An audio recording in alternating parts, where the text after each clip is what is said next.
안녕하세요. 와, 진짜 반갑습니다. 네. 3월을 쉬고 이렇게 4월에 여러분을 뵙게 되니, 좀 더 열심히, 그죠? 강의를 해야겠다 이런 생각들이 듭니다.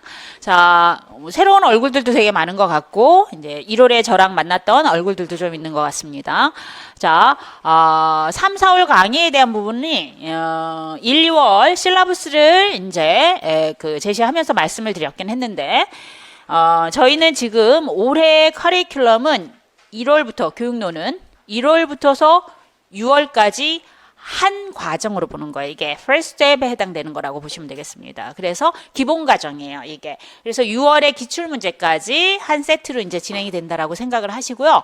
그래서 2달 강의로 진행이 되지만 사실 이게 2달 강의가 아니라 이제 기본적으로 한 단계로 진행되기 때문에 어떤 수업은 한 달 반에 끝나기도 하고 어떤 수업은 그 나머지 반을 통해서 또 2달이 이어지기도 하고 이렇게 진행이 될 겁니다. 그래서 그걸 한 과정으로 좀 이해를 해주시면 좋을 것 같고요. 그래서 그런 포맷으로 지금 이제 3, 4월 강의, 4월에 이제 저희가 수목 강의를 이제 이루어져 있죠. 8주간, 8번의 수업이 이제 진행되어 있을 건데, 요거는 이제 여러분이 1월하고 2월에 빌더 1의 파트 2에 해당되는 listening, speaking, reading, writing에 대한 교실 수업에 있어서의 베이직 프린시플에 대해서 아마 송은호 선생님이랑 이제 배우셨을 거예요. 그리고 그 다음에 이제 4월에는 이제 그 4스킬에 대한 부분들이 파트 2에서 이제 중요하게 다뤄지고 또 기출에서도 이제 중요하게 저희가 이제 파악을 해야 되는 부분이어서 좀 authentic 데이터를 가지고 그죠? listening, speaking, reading, writing에 대한 실제적인 수업 모델 안에서의 정보를 찾도록 하는 학습 활동이 이제 4월에 진행이 될 겁니다. 그래서 첫 번째 주와 두 번째 주에 그렇게 receptive 스킬과 그 다음에 productive 스킬이 진행이 될 거고요. 그래서 이제 여러분이 받으셨던 실라부스를 좀 잠깐 살펴보시면 4월에 대한 강의에 대한 부분들을 1월에 이제 첫 강의를 시작했을 때도 말씀을 드렸는데 다시 한번 정리를 하고 어떻게 여러분이 이 강의를 준비해야 될 것인지를 말씀을 드리고 수업을 시작하도록 하겠습니다.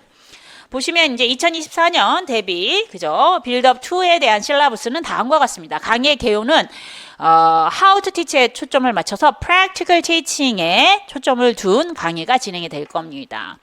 그래서 주어진 이제 4월에서 시작되는 빌드업 2를 가지고 진행되는 강의는 목적 자체가 두 번째 줄에 보시면 2024년 대비 중등 임용 영어 교육론의 문항에 데이터 프로세싱이 보다 용이하도록 돕기 위한 강좌다라는 얘기예요. 아마 여러분이 기출 문제를 보셨으면 아시겠지만 디렉션을 토대로 해서 디렉션에 해당되는 이제 키 인포메이션을 찾도록 하는 그러한 이제 연습들이 굉장히 필요한 그래서 정확한 정보를 찾아서 답안으로 연결할 수 있도록 하는 능력이 필요합니다. 그래서 그런 정보 찾기에 대한 연습에 대한 기회를 바로 이제 4월 강좌에서 진행을 할 거고요.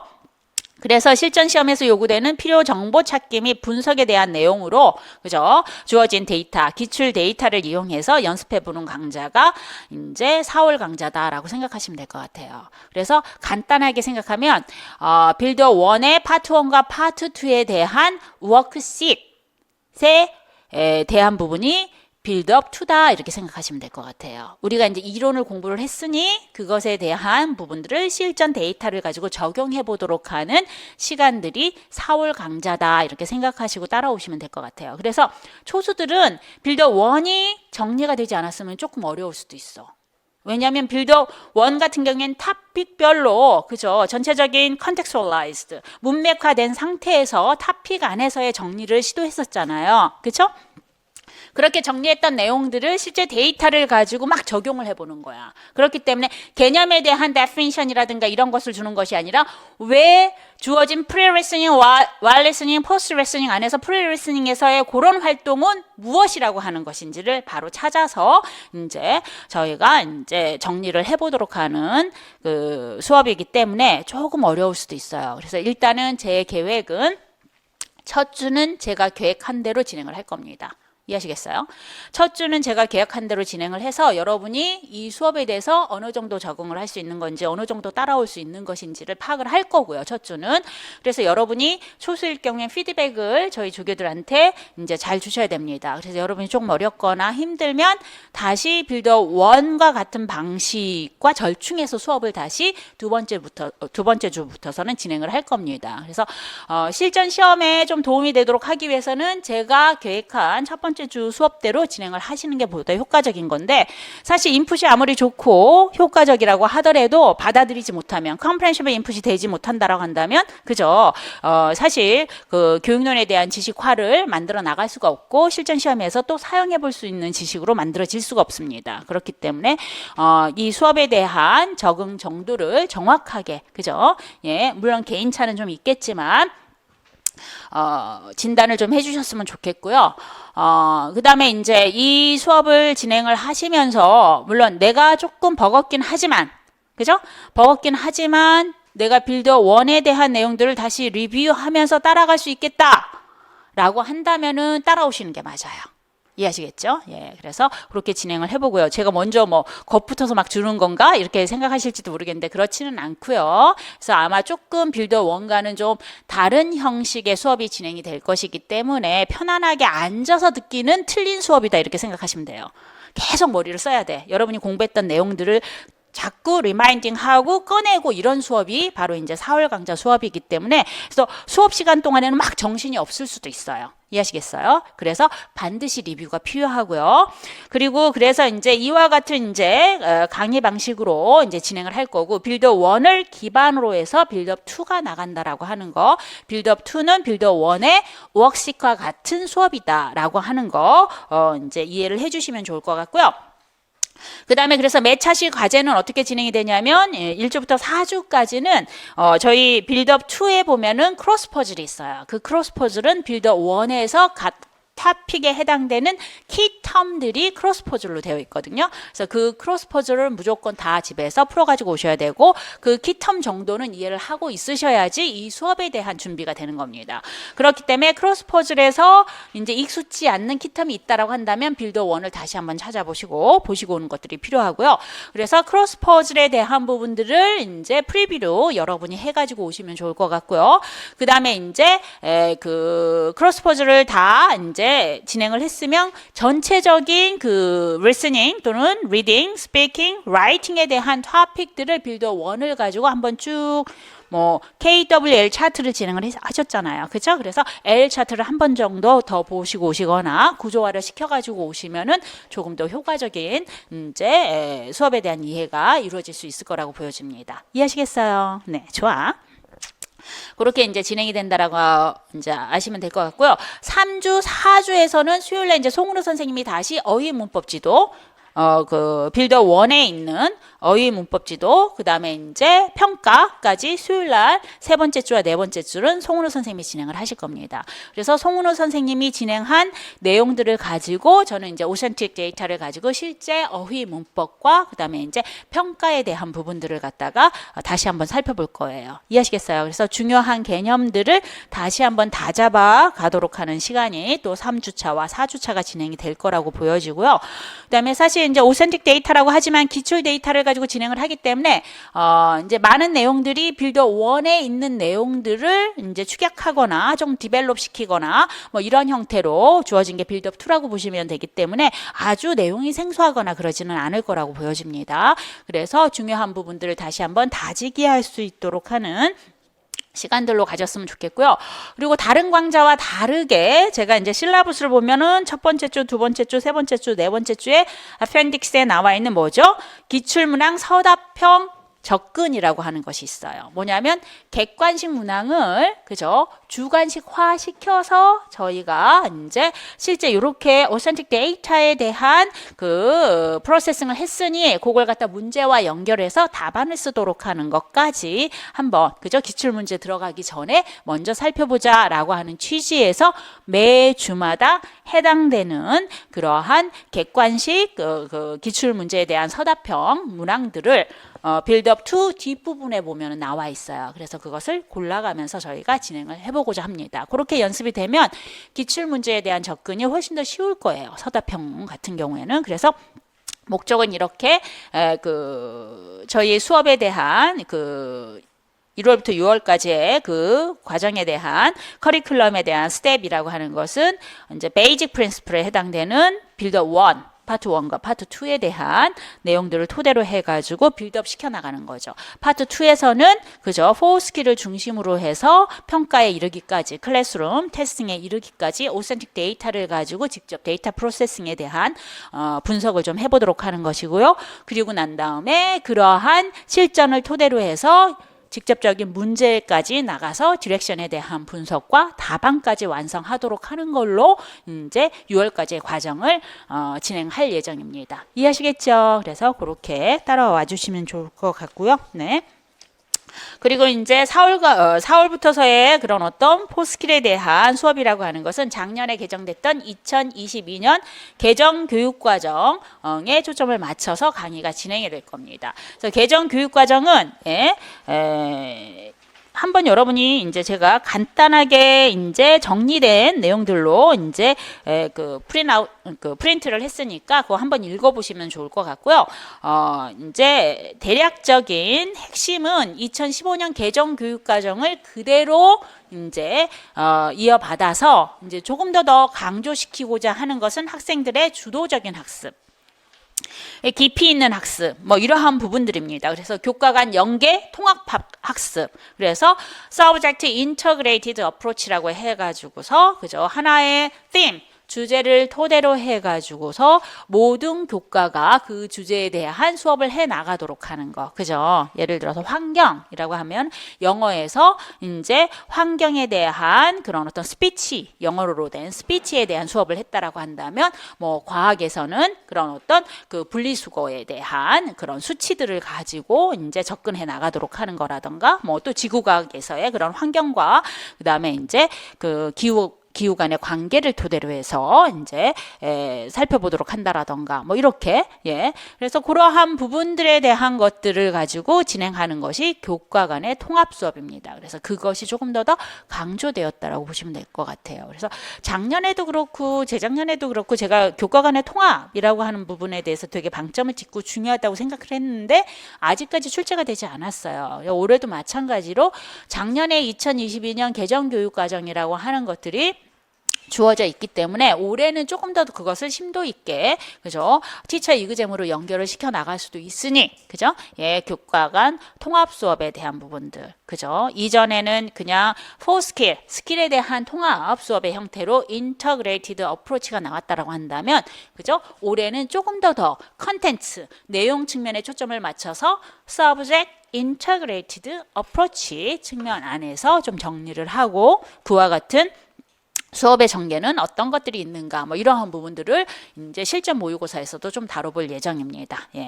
그렇게 이제 그런 특징들이 좀 있다라고 하는 거 한번 쭉 한번 읽어보시면 좋을 것 같고요. 그 다음에 이제 세 번째 특징으로서 넘겨보시면 이 페이지에 3과 연계한 학습이라고 얘기를 합니다. 학생들이 교실 수업을 하고는 있지만 이게 학생들의 리얼 라이브즈와 동떨어진 그러한 공부라고 한다면 학생들의 동기 유발을 시키지 않는다라고 보는 거예요. 그렇기 때문에 지금 교실에서 진행되는 학습이 실제 생활과 연계가 있도록 진행을 하자라고 하는 것이 더 강화가 되었습니다. 그렇기 때문에 언어학습 안에서 중요한 것은 뭡니까? 리얼 라이프 간의 연계성이기 때문에 과업들도 real world task, task based instruction이라든가 이런 것들이 커뮤니케이티브 타스크를 중심으로 해서 진행될 가능성이 높죠. 그리고 실제 학생들로 하여금 랭귀지 인스트럭션을 한다 하더라도 그 랭귀지를 자신의 opinion이라든가 preference라든가 또는 이제 feeling이라든가 이런 것을 표현하도록 하는데 타겟 랭귀지를 이용하도록 하는 방식으로 교실 수업이 진행이 될 겁니다. 그와 같은 교실 수업에 대한 특징을 그죠? 하나의 키텀으로 정리를 하자고 한다면 뭐였어요? 빌더 1에서 personalization인 거죠. 그죠? 그래서 개인화. 그죠? 학생들의 그러한 퍼스널 인포메이션을 토대로 해서 타겟 랭귀지를 사용하도록 하는 여타의 그저 교실 활동들이 많이 등장할 것이다 라고 하는 거, 뭐 이런 특징들을 좀 보실 수 있고, 또 하나 이제 강조하는 것 중에 하나가 디지털 리터러시, 그죠? 디지털 리터러시. 작년 11월에 이제 요걸 제가 정리를 해주면서 몇 개 이제 뽑아주는 것들이 있는데, 그래서 디지털 리터러시의 연장으로서 클래스룸 테스팅 자체도 우리가 지금 현재 진행되는 교실 수업은 라지 클래스인데, 라지 클래스만 되면은 그래도 덜 문제인데, 그 라지 클래스에 있는 모든 학생들의 수준이 다 다르다라는 얘기인 거죠.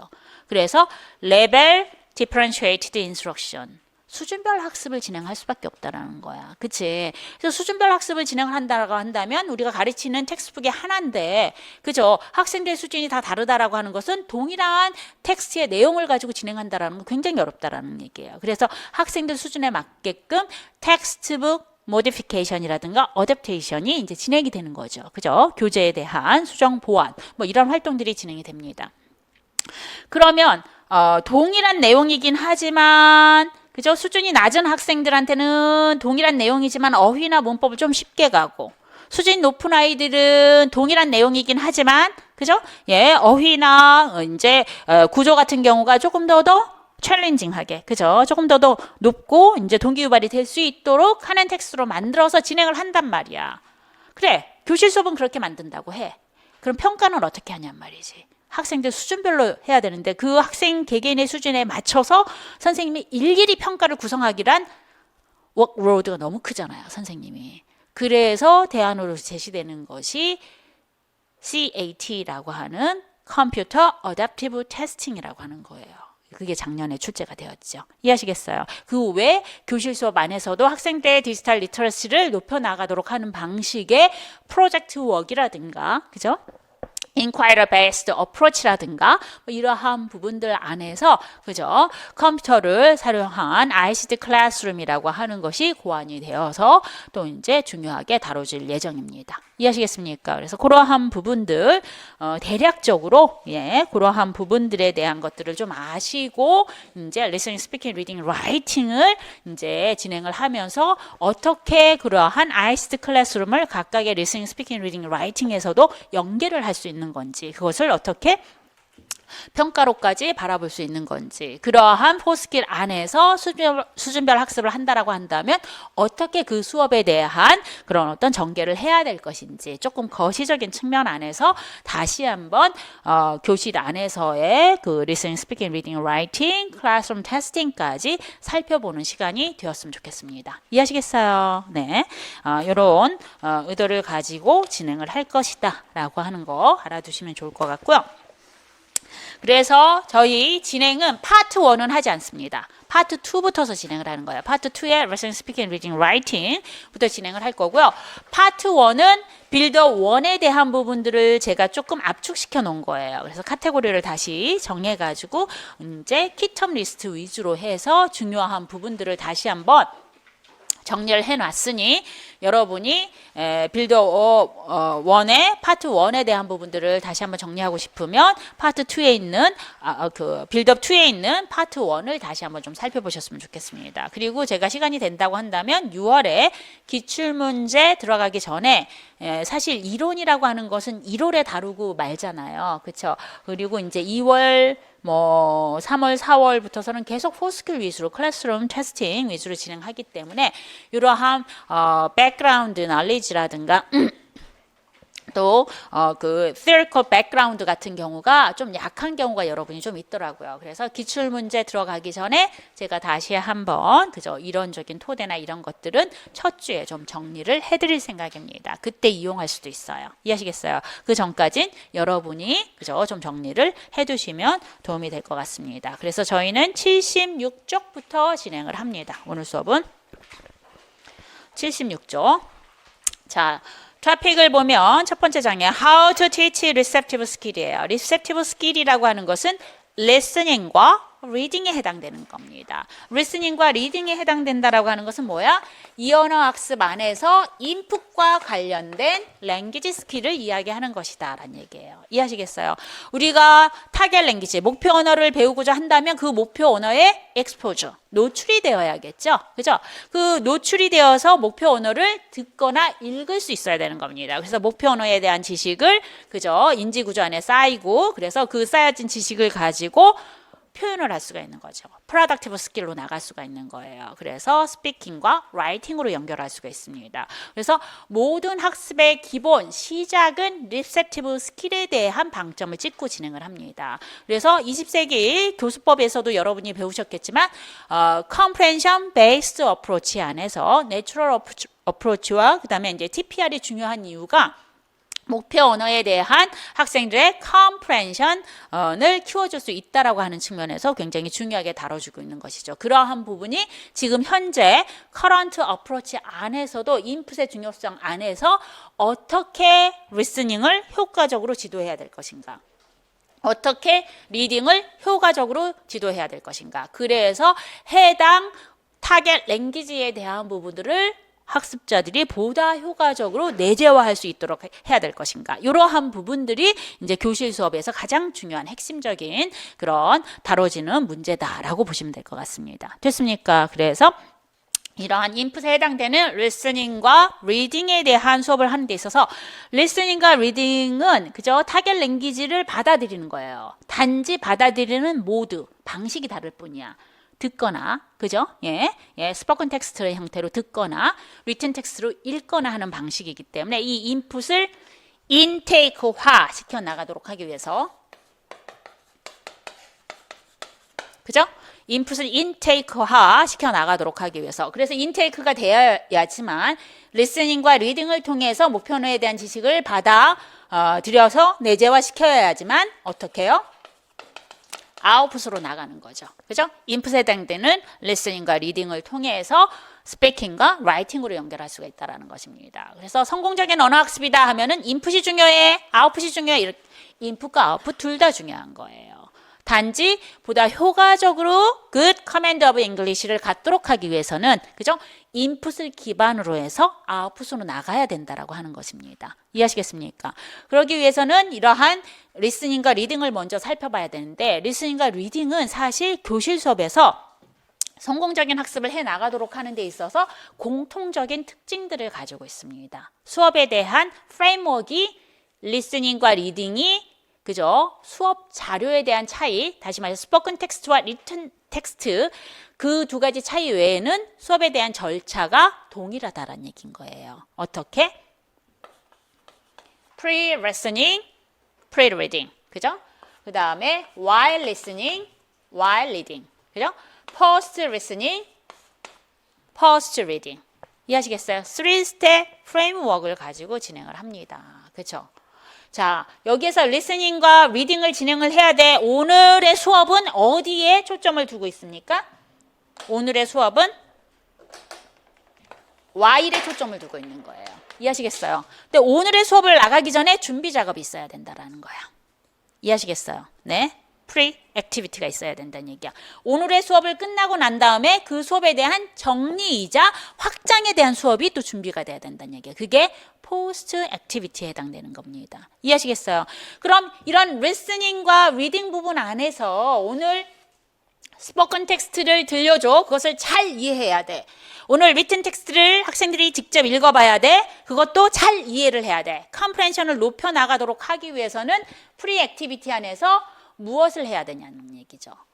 학생들이 앞으로 들을 내용이 무엇인지, 읽을 내용이 무엇인지 미리 파악을 하게 되면은 자신들이 무엇을 듣고 무엇을 읽을지를 알게 되면은 실제 듣는 것과 읽는 것에 대한 이해가 빠르다라는 얘기인 겁니다. 이해하시겠어요? 그래서 프리-액티비티의 가장 큰 목적이라고 하는 것은 실제 오늘의 new topic에 대한 리스닝이든 리딩이든 new topic에 대한 학생들의 선험 지식을 활성화시켜 나가도록 하는 거. 이해하시겠어요? 예, 빌더 1에서 다 배우셨죠? 그래서 활성화시켜 나가도록 하는 활동이 프리 액티비티의 가장 중요한 목적이라고 보시면 되겠습니다. 그래서 그렇게 오늘의 뉴 토픽을 받아들일 준비를 하는 거예요. 이해하시겠어요? 그래서 뉴 토픽에 대한 내용적인 토픽에 대한 그죠? 예, 스키마타도 활성화시키고 그것을 우리는 컨텐츠 스키마타라고 얘기를 하는 거죠. 그 다음에 오늘 스포큰 텍스트나 리튼 텍스트 안에서 발음이 조금 어려워 내지는 표현이 좀 어려워 이래서 애들이 듣기에 조금 어려움이 있을 것 같아 미리 한번 체크해 주는 것이 랭귀지 프리퍼레이션이죠. 이해하시겠습니까? 언어적 준비도 역시 프리 액티비티에서 해주는 거예요. 일반적으로 미리 키 익스프레션이라든가 조금 더 학생들한테 어렵게 다가갈 표현들을 미리 한번 살펴보도록 하는 것이 바로 포멀 스키마타에 해당되는 거죠. 이해하시겠어요? 이렇게 본 수업을 하기 전에 준비 작업이라고 하는 것이 리스닝과 리딩이 같이 진행이 됩니다. 됐습니까? 안 써도 돼. 이따가 다시 나갈 거야. 듣고 이해하는 게 중요하고 빌드업 1에서 우리가 배웠던 것을 상기하는 게 중요해. 빌드업 1에서 다 배웠잖아. 그지? 그래서 제 수업은 가급적이면 쓰기보다는 맨 처음에 제가 칠판으로 설명을 할 때는 그냥 듣고 이해하시는 게 더 중요해요. 그렇죠? 그리고 책에 어차피 다 나와 있기 때문에 집에 가서 다시 리뷰를 하실 거잖아요. 그래서 리뷰하다가 놓친 부분 있으면 게시판에 올리시면 돼요. 그럼 답을 해드릴 거거든요. 아니면 저한테 직접 물어봐 주시면 제가 직접 또 답을 해드리고요. 좋습니다. 그렇게 준비를 해서 while로 넘어가. 그지? 그래서 네, 준비됐어. 오늘의 토픽이 환경에 대한 부분이야. 그치? 환경에 대한 스포큰 텍스트에 대한 부분들을 두 사람이 이제 분리수거에 대한 대화를 하는 것을 들었어. 또는 환경, 우리가 이제 뭐라고 얘기하나 환경에 대한 그런 뭐 에어 폴루션이라든가 워터 폴루션에 대한 텍스트를 읽었어. 그죠? 그래서 while reading 안에서 본격적으로 학생들이 individual reading 또는 조금 어려울 것 같으면 선생님이 어떻게 페어 리딩, 짝끼리 읽어보도록 한다라던가 더 도움이 필요할 것 같으면 이제 수준별로 학생들이 다 나눠져 있다라고 한다면 잘하는 애들과 못하는 애들을 묶어서 그죠? 예, 묶어서 믹스 레벨 그룹핑을 이제 진행을 해가지고 그룹별로 콜래버레이티브 리딩을 진행을 할 수도 있어요. 무슨 말인지 아시겠어요? 그래서 학생들의 현 컨텍스트에 맞춰가지고 선생님이 이제 읽기를 진행할 수 있단 말이야. 그 읽기를 진행했을 때 뭐야? 스포큰 텍스트든 리튼 텍스트든 이해해야지. 이해하는 방식이 빌드업 1에서 뭘 배웠어? 두 가지를 배웠지. 리스닝이나 리딩, 컴프렌딩 프로세스는 어떻게 바텀업 방식이든 탑다운 방식이든. 리딩과 리스닝 똑같이 바텀업, 탑다운. 이게 공통적인 요소로서 컴프렌딩 프로세스를 얘기하는 거예요. 이해하시겠어요? 단지 스포큰 텍스트의 바텀업은 뭐야? 사운드부터 시작해서 차곡차곡 파이널 메시지까지 가는 거지. 들리는 소리, 데이터 드리븐, 그죠?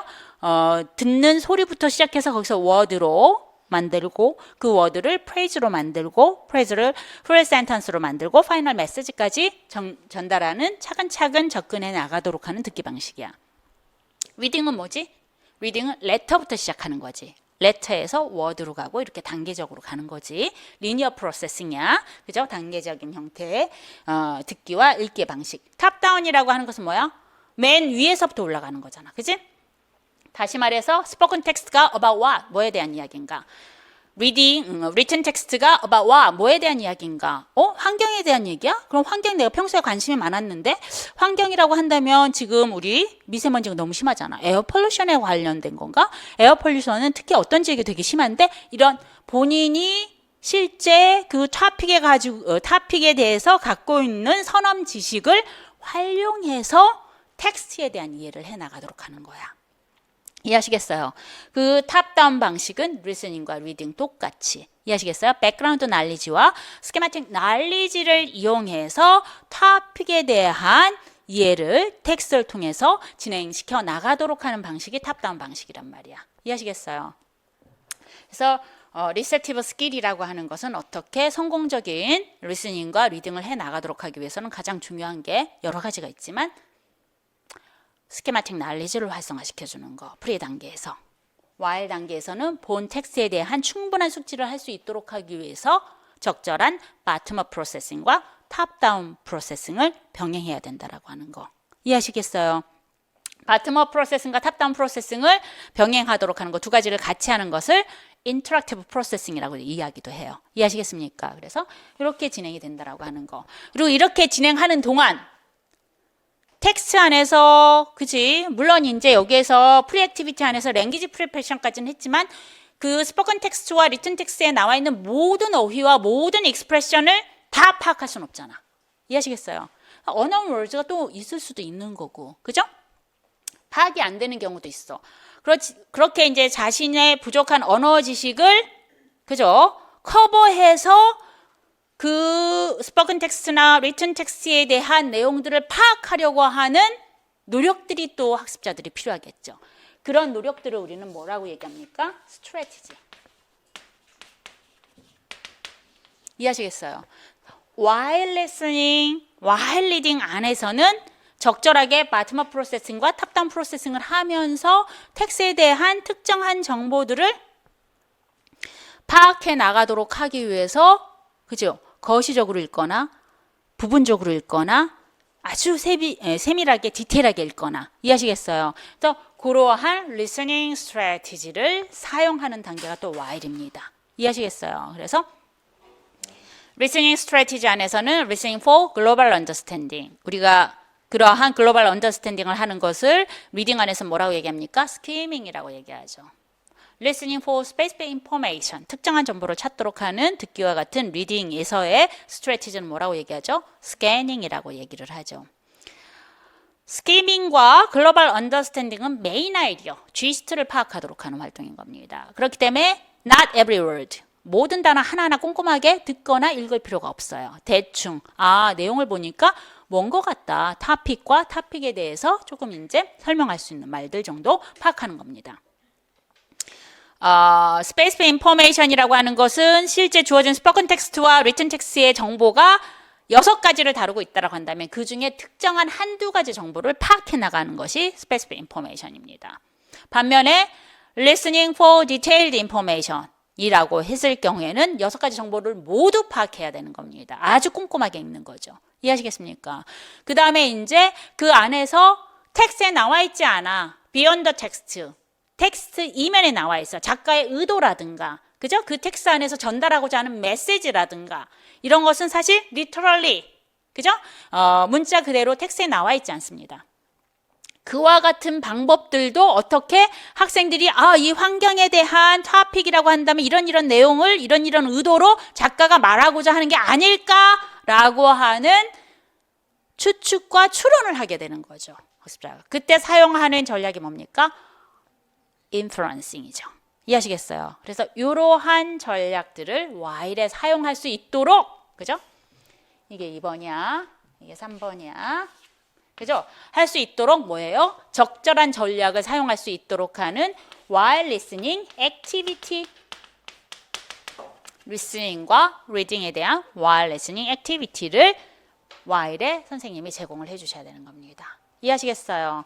그래서 대표적인 comprehension activity로 가장 많이 listening과 reading, receptive skill에 사용하는 그러한 액티비티는 뭐예요? question이에요. comprehension checkup question. 이해하시겠어요? 그래서 comprehension checkup question을 학생들이 실제 listening 하면서 reading 하면서 체크를 하는 겁니다. 그때 각각의 퀘스천별로 학생들에게 스키밍을 요구하거나 스캐닝을 요구하거나 디테일드 인포메이션을 요구하거나 또는 인퍼런싱을 요구하거나 이해하시겠습니까? 이런 활동들이 진행이 된다라고 하는 것이죠. 그죠? 예. 퀘스천 말고는 뭐 이제 또 다른 여타의 뭐 이제 이따가 가서 배울 거고 파트 빌더 1에서도 여러분이 배우셨지만 인포메이션 트랜스퍼라든가 다양한 형태의 활동들이 while listening 또는 while reading 액티비티로 사용이 되어질 수 있습니다. 이해하시겠습니까? 이렇게 되어 있고 그래서 이렇게 액티비티를 하면서 while listening을 하면서 그날 수업에 대한 목표가 리스닝과 리딩이야. 타겟 스킬은 리스닝과 리딩이긴 하지만 어느 정도 스포컨 텍스트에 대한 이해를 하도록 할 것인가, 어느 정도 리튼 텍스트에 대한 이해를 하도록 할 것인가가 결정을 해야 되는 거겠죠. 그랬을 때 컴프렌션 레벨이라고 하는 게 나옵니다. 그죠? 인풋으로 주었을 때 그 인풋을 얼마만큼 이해하고 받아들였는가라고 하는 그 수위를 따졌을 때 우리가 컴프렌션 레벨이라고 얘기해요. 그죠? 그 컴프렌션 레벨은 크게 저희가 이제 그 2015년 개정 교육과정도 그렇고 22년 이제 개정 교육과정에서도 얘기하고 있는 것이 크게 세 단계로 이야기를 합니다. 원래 우리가 교육론서에서는 한 5단계가 나와 있어요. 근데 주로 다루고 있는 것이 리터럴 컴프렌션 레벨. 그죠? 그 다음에 인퍼렌셜 컴프렌션 레벨. 그죠? 그 다음에 크리티컬 컴프렌션 레벨. 이 세 개가 가장 중요합니다. 그 사이사이에 뭐 리오가니제이셔널 컴프렌션 레벨도 있고, 그죠? 예, 뭐 이런 부분들이 있는데, 그죠? 어프리시에이티드 컴프렌션 레벨이 있고, 뭐 이렇게 있는데 세 개가 학습적인 측면에서는 가장 중요하다고 보는 겁니다. 그래서 리터럴 컴프렌션 레벨이라고 하는 것은 어느 정도 퀘스천에서의 앤서가 어떻게 그냥 읽으면 텍스트에 그대로 나와 있는 경우예요. 이해하시겠어요? 그 정도가 가장 베이직 레벨의 컴프레션 레벨인 겁니다. 이해하시겠어요? 그래서 기본적으로 그 stated in the text, 텍스트에 stated, 그죠? explicitly, 명시적으로 텍스트에 언급되어 있는 정보를 찾도록 하는 퀘스천이라든가 액티비티 활동이라고 할 경우에는 그 정도는 베이직 레벨로 로 레벨 학생들한테 적합한 형태의 컴프렌션 레벨이에요. 이해하시겠어요? 그래서 그것은 리터럴 컴프렌션 레벨이라고 얘기를 합니다. 리스닝이든 리딩이든 다. 그죠? 그 다음에 인퍼렌셜 컴프렌션 레벨이라고 하는 것은 아까도 얘기했지만 리터럴 컴프렌션은 텍스트에서 찾기 때문에 바텀업 프로세싱이면 바로 찾을 수 있어요. 텍스트에 나와 있는 정보들을 토대로 해가지고 진행할 수 있으니까. 그죠? 이해하시죠, 여러분? 바텀업 프로세싱은 주어진 데이터 드리븐이기 때문에 이 데이터는 어디에 있는 거야? 스포큰 텍스트나 리튼 텍스트에 나와 있는 데이터만 가지고 이해를 해 나가도록 하는 것이니 텍스트에 떡하니 나와 있다라고 하는 것은 그죠? 예, 바로 찾을 수가 있는 거예요. 그래서 바텀업 프로세싱을 통해서 얻게 되는 컴프레션 레벨은 리터럴 컴프레션 레벨이 될 수 있는 겁니다. 됐습니까? 그 다음에 인퍼런셜 컴프레션 레벨은 그죠? Not stated in the text. 텍스트에 언급되어 있지 않은 거야. Between the lines. 이해하시겠어요? 작가의 의도나 메시지라든가 그죠? 표면적으로 드러나 있지 않는 정보야. 그치? 그것은 표면적으로 드러나 있지 않기 때문에 바텀업 가지고는 안 돼. 뭐 가지고 해야 돼? 탑다운 방식으로 가지고 해야 되는 거죠. 학생들이 가지고 있는 선험 지식을 활용해서 이런 뉘앙스로 썼다고 한다면 이런 의도로 작가는 이 텍스트를 그죠? 구성했을 것이다 라고 파악하는 겁니다. 이해하시겠습니까? 그게 inferential, comprehension 레벨이라는 겁니다. 그 다음에 이제 세 번째 중요한 것이 뭡니까? critical comprehension 레벨. 자, 이렇게 while listening에서 충분히 숙지를 했어. 내가 환경이라고 하는 것이 얼마나 중요하다는 걸 알겠어. 이 환경에 대한 의식을 고취시키기 위해서 우리는 무엇을 해야 되는가? 그 환경 의식에 대한 부분들을 고취시키기 위해서 이 작가는 적절한 예시와 적절한 표현을 했는가라고 하는 critical judgment를 해 나가도록 하는 comprehension 레벨까지 도달하는 것이 뭐예요? 바로 critical comprehension 레벨 또는 evaluative comprehension 레벨이야. 그지? 빌더 1에서 다 배웠어요. 이해하시겠습니까? 이렇게 적용이 되는데 이런 pre-activity, while activity, post-activity 중에서 literal comprehension 레벨과 inferential comprehension 레벨은 while에서 주로 많이 사용이 되는 거고요. 그 다음에 그 critical comprehension 레벨은 아무래도 텍스트에 대한 이해를 토대로 해서 디스커션의 형태로 나가는 경우가 많을 거잖아. 그지? 그렇기 때문에 포스트에서 주로 사용이 되어집니다. 그렇죠? 작가의 의도에 대한 부분을 그룹별로 이야기를 해보도록 한다라던가 또는 작가가 말하고 있는 환경의식의 고취를 시킬 수 있도록 방법들에 대한 부분들을 작가가 제시한 것에 대해서 찬성하는가 반대하는가 또는 대안이 무엇이 있는가 라고 하는 부분에 대한 활동들로 진행할 수 있다는 겁니다. 이해하시겠어요?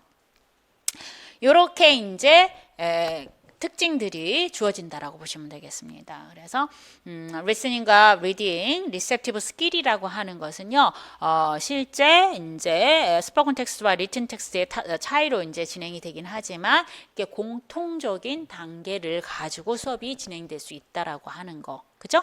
그렇지만 그 차이에 대한 이해는 하고 있어야 돼요. spoken text에 대한 속성은 무엇이고 written text에 대한 속성은 무엇인지. 왜냐하면 그 속성에 따라서 가르치는 방식과 활동들도 달라질 수 있기 때문이라는 거예요. 이해하시겠습니까? 그래서 구조 자체가 첫 번째는 receptive skill에 대한 공통적인 요소들에 대한 부분들을 우선적으로 묶었고요. 그 다음에 이제 그러한 공통적인 특징들을 살펴보고 난 다음에 각각의 리스닝 수업에 대한 절차를 가지고 저희가 분석을 해볼 거고요. 리딩 수업에 대한 절차를 가지고 분석을 해볼 겁니다. 그래서 오늘은 리스닝 수업만 가지고 진행을 해 나갈 예정입니다. 이해하시겠어요? 그리고 이렇게 진행되는 이제 수업은 이제 듣기나 읽기 수업은 어디에서? In the classroom. 그죠? 교실에서 진행되는 읽기 수업이니까 pre-listening, pre-reading, while listening, while reading, 그 다음에 post-listening, post-reading이 되는 거겠죠. 이해하시겠어요? 그래서 이렇게 교실에서 진행되는 듣기와 읽기 수업을 우리는 뭐라고 얘기하냐면 intensive listening, reading이라고 얘기를 합니다. 그런데 아까 2022년 개정교육과정에서도 얘기했잖아. 그치? 뭐라고 얘기했어요? 학생의 실제적인 삶과 밀접한 그런 어떤 학습을 시켜야 된다라고 얘기하는 거야. 그러니까 교실 안에서만 리스닝과 리딩하는 거 의미가 없다는 얘기야. 교실 밖에서도 리스닝과 리딩이 가능할 수 있도록 해주고 그런 기회를 줘야 된다라는 얘기예요. 그래서 outside classroom 안에서 진행되는 리스닝과 리딩 이해하시겠어요? 그러한 형태의 그런 듣기와 읽기 수업을 뭐라고 얘기합니까? extensive listening 또는 reading이라고 얘기를 하는 거예요. 이해하시겠어요? 그래서 이러한 부분들에 대한 공통적인 특징들을 우선적으로 먼저 좀 살펴보고 난 다음에 그 다음에 각각의 스킬에 대한 부분들을 접근해 보도록 하겠습니다. 되셨습니까? 어렵지는 않죠, 여러분? 예, 최대한 저희가 빌더 1에서 있었던 내용들을 갖다가 끌어다가 수업을 할 것이기 때문에 조금 이제 어렵거나 이제 그 해결이 안 되는 부분이 있으면 빌더 1을 다시 한번 보시고 안 되면 질문으로 올려주시기 바랍니다. 76쪽 갑니다. 아까도 말씀드렸지만 receptive skill은 listening과 reading을 다루고 있는 건데 listening은 spoken text를 가지고 진행을 하는 거예요. 그렇죠? 그 다음에 이제 reading은 written text를 가지고 진행을 하는 겁니다. 그렇죠? 그래서 spoken text의 그런 어떤 특징들에 대한 부분을 예비교사로서 여러분이 아셔야 되고요. written text에 대한 특징들을 여러분이 이제 예비교사로 아셔야 되는 겁니다. 그래야지만 거기에 맞춰서 수업을 계획하실 수가 있죠. main difference라고 해서 테이블로 제가 나눴습니다. 이 테이블에 나와 있는 key phrase는요. 주어진 그 텍스트 아래에 나와 있는 텍스트를 요약해 놓은 것이라고 보시면 되겠습니다. 되셨습니까? 그래서 spoken language, spoken text의 특징이라고 하는 것은 다시 말해서 어떻게 해요? 스피킹과 listening. 그죠? 예. oral comprehension에 초점을 맞춰서 진행되도록 하는 그러한 그 텍스트라고 보시면 되겠습니다. 그다음에 written text, written language는 reading과 writing skill과 이제 관련이 있다라고 보시면 되겠고, 그래서 이런 spoken text의 특징이라고 하는 것은 informal하고 심플하게 진행이 된다라고 하는 거예요. 그렇죠? 그래서 가령 예를 들어서 목표 언어의 3,000개의 단어만 알면은 이제 스피킹이 가능하다라고 얘기합니다. 하지만 written text 안에서는 3,000개의 단어만 가지고 쓸 수는 없어요. 이해하시겠어요? 그래서 토픽에 따라서 굉장히 다양한 어휘들이 좀 사용되어진다는 얘기입니다.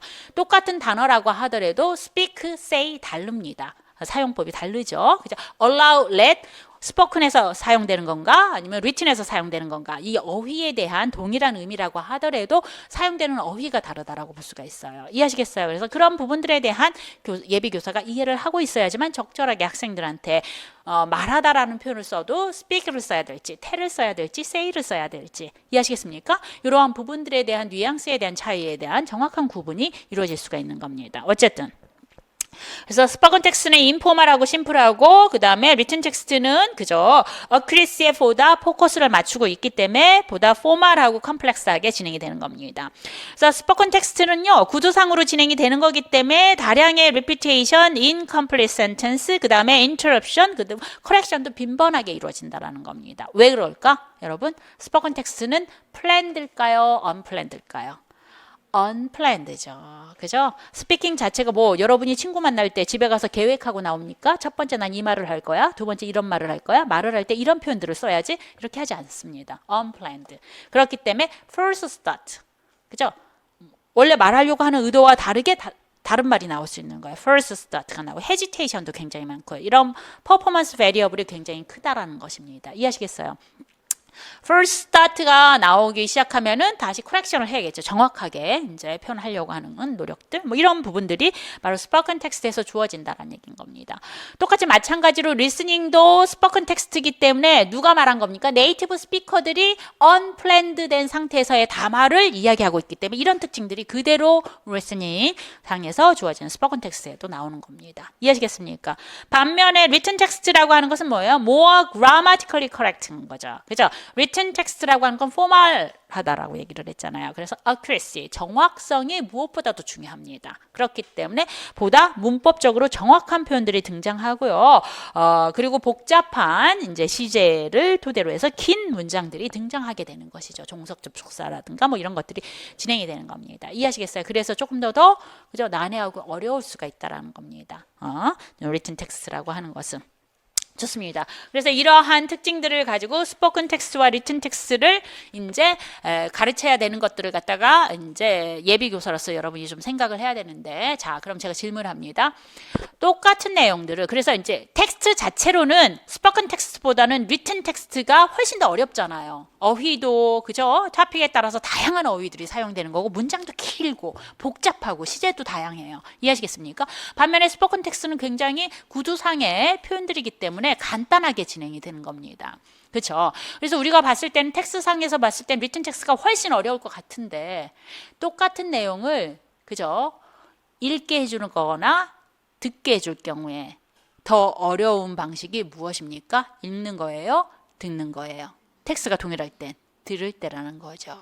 그거에 착안을 하셔야 되는 겁니다. 그래서 spoken text라고 하는 것이 그죠? 그 자체의 특성으로 인하여 학생들의 이해에 그 방해를 주는 경우가 있다는 얘기예요. 그래서 그러한 이해를 조금 더 돈독히 하도록 하기 위해서 스포큰 텍스트의 어떤 부분을 어떤 식으로 이용을 해야 될 것인지, 어떻게 지도해야 될 것인지, 그러한 부분들에 대한 것들을 여러분이 갖고 있어야 된다는 것입니다. 이해하시겠어요? 그래서 보시면 pre-listening, while listening, post-listening으로 갑니다. 그죠? 그래서 이렇게 쭉 한번 들어봤어. 그래서 스키마틱 난리지를 활성화시켜줬고 선생님이 바텀업 프로세싱을 토대로 해서 적절한 스트래티지를 사용할 수 있도록 하는 while listening 타스크도 줬어. 그래서 그 while listening 타스크의 결과치를 보니까 그죠? 예. correct answer는 문제되지 않아요. 리스닝이 잘 됐다는 뜻이야. 중요한 것은 뭐예요? 학생들의 현재 상태를 파악하도록 하기 위해서는 우리는 뭐에 점검을 줘야 돼? 방점을 둬야 돼? wrong answer에 방점을 줘야 되는 거야. 왜 이 comprehension check question에서 wrong answer를 주어졌는지. 듣기 스포큰 텍스트를 듣는 데 있어서 정확하게 못 들었어. 정확하게 못 들은 이유가 뭐냐면 key expression이 어려워서 아니면 발음이 정확하게 이제 분절이 되지 않아서. 이해하시겠어요? 여러 가지 원인이 있잖아. 그 원인에 따라서 어떻게 포스트에서 리미디얼 액션을 해주셔야 되는 거예요. 발음이 어렵다고 한다면 그 해당되는 발음을 다시 한번 정확하게 듣고, 그쵸? 스크립트를 주고 난 다음에 그 발음에 대한 연습을 시켜보도록 한다라던가. 이해하시겠습니까? 다르다는 얘기야. 그 wrong answer에 따라서 무엇이 리스닝에 대한 문제점이 있는가라고 하는 것을 파악하고 난 다음에 포스트 안에서 그러한 부분들을 해결할 수 있도록 하는, 그죠? 이해하시겠습니까? 보완할 수 있도록 하는 학습 활동이 준비가 또 되어질 수 있다는 얘기예요. 그러니까 지금 제가 설명했던 이런 모든 것들이 그냥 데이터로 나올 수가 있는 거야. 그랬을 때 선생님은 이제 본 수업에 있어서 문제점이 무엇인가를 아이덴티파이 해라. 이해하시겠어요? 그러면 뭐 while listening 안에서 학생들이 듣기에 대한 이해가 되지 않았다. 그 이유는 무엇이다. 뭐 이런 부분들이 이제 답으로 나올 수가 있는 거겠죠. 그 다음에 이제 선생님의 그러한 티처 럭을 통해서 그 교사 일지를 통해서 선생님이 취한 방법들이 무엇인지, 그렇죠? 그랬을 때 이제 포스트 리스닝 액티비티 안에서 학생들의 발음에 대한 어려움이 있어서 딕테이션 액티비티를 준비했다라든지 그 딕테이션 액티비티가 어떻게 학생들한테 도움이 됐다라든지 그런 정보를 찾아서 그 다음에 이제 그 솔루션의 형태로 제시를 해주실 수 있는 겁니다. 이해하시겠어요? 그래서 4월의 강의라고 하는 것은 이게 단편적인 지식과 definition을 그냥 암기하는 데서 멈추는 것이 아니라 실제 교실 수업으로 진행이 되었을 때 그러한 부분들을 어떻게 접근하고 해결해 나갈 수 있는 것인지에 대한 다각도의 생각을 해보도록 하는 기회로 갖는 것들이 필요하다는 것입니다. 그래서 실전의 데이터에 나왔을 때 그런 분석들이 용이하게 진행이 될 수 있고 그 데이터를 읽으면서 수업이 그려질 수가 있는 거예요. 그래서 그 안에서 정확한 정보를 찾으실 수가 있을 겁니다. 좋습니다. 그렇게 한번 보시면 되겠고 77쪽에서 그래서 스포큰 텍스트 안에서 이제 스포큰 텍스트를 좀 더 용이하게 받아들이도록 하는 스포큰 텍스트, 스포큰 랑귀지의 특성 중에 하나로 제시되는 게 리던던시라고 하는 것이 하나 나왔고요. 과거에 기출이 된 적이 있습니다. 그 다음에 written text 안에서 이제 written text를 보다 효과적으로 이해하도록 하는 데 있어서는 학생들이 어디에 초점을 맞춰야 되냐면 written text를 이루고 있는 cohesion과 coherence에 대한 부분들을 주목을 하면 된다는 얘기예요. 그래서 spoken text 안에서 redundancy를 교실 수업에서 어떻게 선생님이 활용을 하실 것인지, 그 다음에 cohesion과 coherence에 대한 능력을 키워주도록 하기 위해서 written text를 가지고 reading 수업에서 또는 writing 수업에서 어떻게 해야 될 것인지에 대한 부분들을 생각해 보셔야 된다는 겁니다. 좋습니까? 그것을 이제 살펴보기 전에 먼저 redundancy와 coherence와 cohesion을 먼저 살펴보면 어떤 것들이다 라고 하는 것이죠. redundancy라고 하는 것은 뭐야? redundancy 여러분 저 보세요. redundancy라고 하면 뭐라고 배웠어요?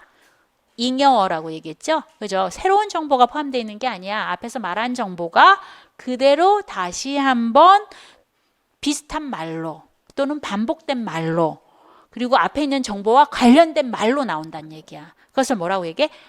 repetition. 그죠? 반복하는 거 똑같이. 그 다음에 rephrasing 또는 paraphrasing 해가지고 나온다라는 거. 또는 뭐예요? elaborating 또는 elaboration. 이해하시겠어요? 이런 방식으로 앞에 있는 정보가 계속 반복돼서 나와주는 그러한 표현들을 우리는 redundancy라고 얘기해요. 자, 분명히 redundancy 가르쳤어. 알고 있어 여러분도. 기입형에서 써야 되는데 스펠링 미스테이크가 나와서 2점을 또 깎여요. 반드시 써봐야 돼요. redundancy에 해당되는 부분들은 그죠? 여러 번 써서 그걸 익혀야 되는 겁니다.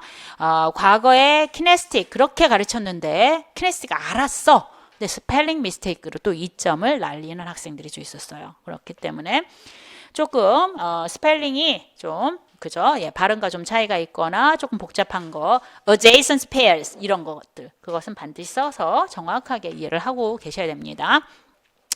좋습니다. 그래서 redundancy라고 하는 것은 중요 정보들이 반복되는 것을 포함하는데 어떤 식으로 exact repetition이라든가 paraphrase라든가 elaboration을 토대로 해서 반복이 된다라고 하는 것입니다. 이해하시겠습니까? 예.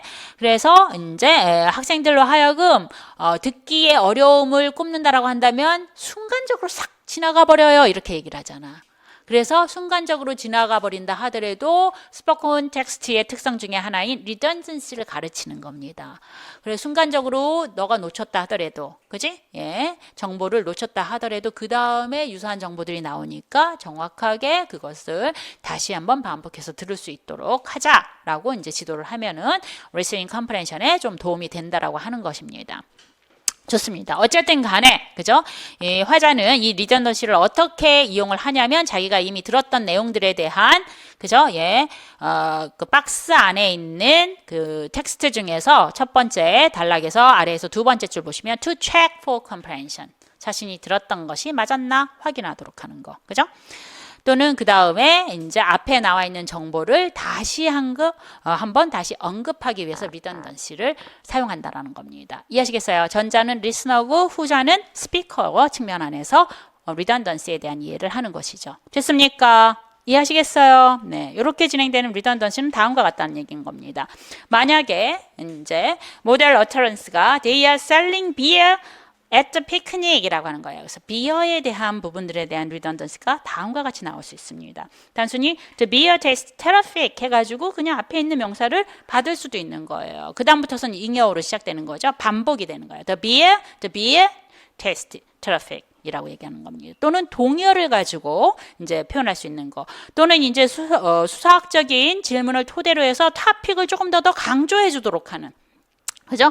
예, 그 단어를 이제 주목해 주도록 하는 질문을 제시를 해주는 거예요. What about the beer? 비어는 어때? 라고 얘기하면서 이해하시겠습니까? 그렇게 이제 표현을 해준다라던가 또는 이제 if clause를 가지고 비어를 생각한다면 정말 좋겠어. 맛이 끝내줄 텐데 라고 이렇게 이제 표현을 한다라던가 이해하시겠습니까? 그래서 redundancy도 굉장히 다양한 방식으로 그죠? repetition, paraphrasing, elaboration의 형태로 진행이 될 수가 있다라는 것입니다.